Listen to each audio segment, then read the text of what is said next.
5 erreurs que vous devez au porno dans votre vie sexuelle. Bonjour à tous, bonjour à toutes, c'est Fabrice Julien, coach et auteur expert en sexualité depuis 2010. Et dans cette vidéo, 5 erreurs que vous devez au porno. Alors, on sait tous que le porno, l'addiction au porno, l'addiction à la pornographie, l'addiction à la masturbation, c'est mal, enfin c'est mal. C'est pas bon pour la santé, c'est pas bon pour soi, c'est pas bon pour sa vie sociale, c'est pas bon pour sa vie sexuelle. Ça, on le sait. J'en ai déjà pas mal parlé sur cette chaîne. Maintenant, j'aimerais faire un focus sur les erreurs que les mecs voient dans le porno ou les femmes voient dans le porno et transposent dans la vie de tous les jours en fait, dans leur vie sexuelle de tous les jours. Donc je suis Fabrice Julien, coach et auteur expert en sexualité depuis 2010, notamment auteur de Le Guide du bon coup pour homme, Le Guide de la bonne amante pour femmes. Dans cette vidéo, on va parler donc des erreurs de votre vie sexuelle que vous devez au porno. Je vous invite avant de commencer à lâcher un coms, comme disent les jeunes. Je croyais pas qu'un jour je dirais cette phrase comme disent les jeunes. C'était il n'y a pas longtemps que c'était moi le jeune.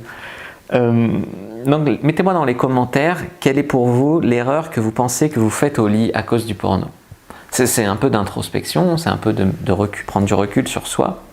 Et puis vous le mettez en commentaire maintenant, avant le début des conseils, et à la fin on verra, on pourra comparer, vous pourrez commenter votre commentaire et dire ça y était. Alors peut-être que j'en aurais oublié, dans ce cas-là je ferai un tome 2 de la vidéo, peut-être que vous verrez que ce que vous avez mis c'était pas tout à fait raccord avec la réalité, peut-être que vous verrez que j'ai parlé de ce que vous avez mis, et ça peut être très intéressant. Donc s'il vous plaît, jouez le jeu, mettez un commentaire en pensant quelle erreur vous faites, que vous croyez qui est due au porno. Je vais vous le dire maintenant. Alors la première erreur que j'ai identifiée, c'est les mecs qui sont trop directs. Les mecs qui vont directement mettre la main sur la chatte et doigter la chatte, tu vois, comme des bourrins en fait. Et ça, je trouve que c'est dû au porno. Alors on a l'équivalent féminin de la meuf qui t'attrape la bite et qui te branle comme une folle de but en blanc.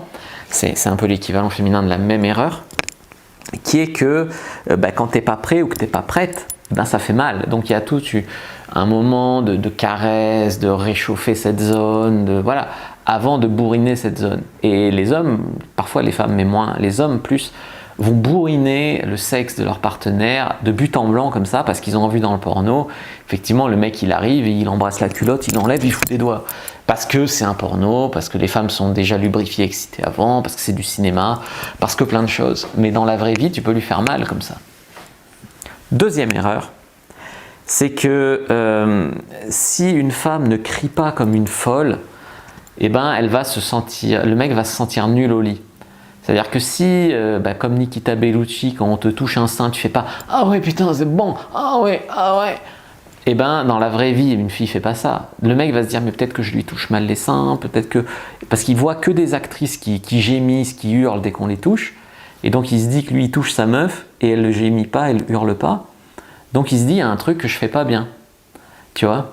Et donc, peut-être qu'il va faire plus fort, il va lui faire plus mal, ou alors il va se sentir nul, il va avoir son estime de soi qui va diminuer, etc.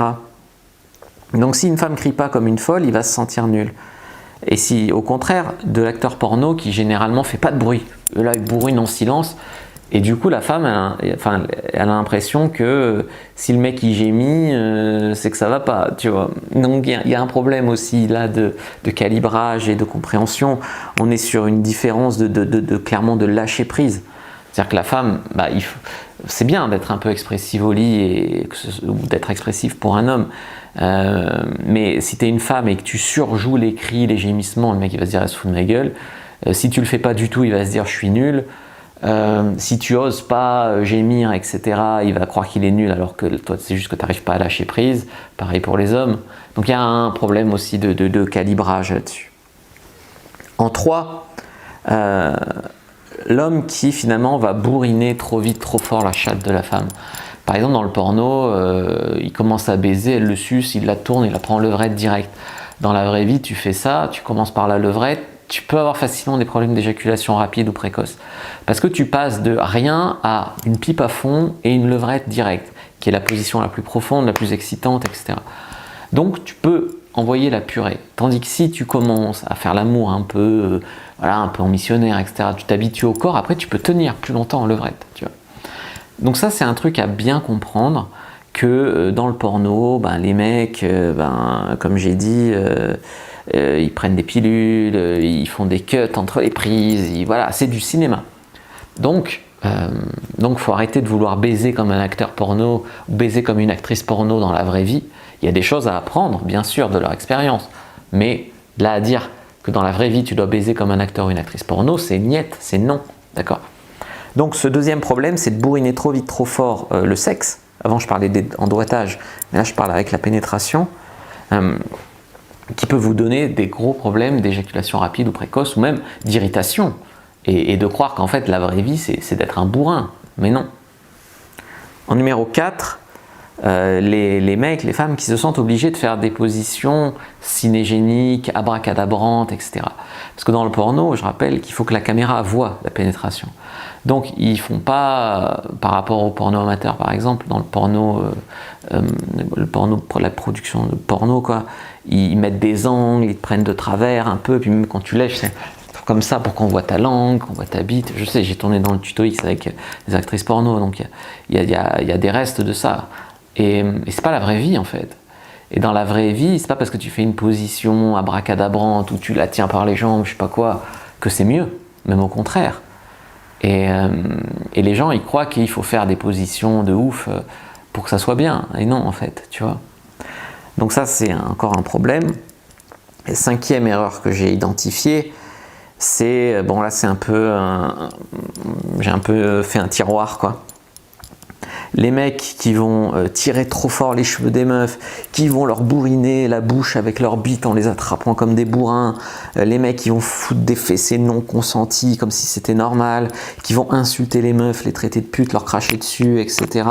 Qui vont finalement faire peu de préliminaires et bourriner. Les mecs qui vont se raser la bite comme des acteurs porno, les meufs qui vont se complexer sur leurs lèvres vaginales en se comparant à des actrices porno, les mecs qui vont complexer sur la taille de leur bite comparés aux acteurs porno, enfin voilà, tous ces dégâts-là que peut faire le porno. Je m'excuse d'avoir fait un tiroir un peu fourre-tout, mais il fallait en parler de tout ça. Donc j'attends de lire vos commentaires, j'ai très hâte. Un petit retour sur la vidéo dans les commentaires me fera très plaisir. Je vous dis à bientôt et que le dieu de la sexualité soit avec vous les amis.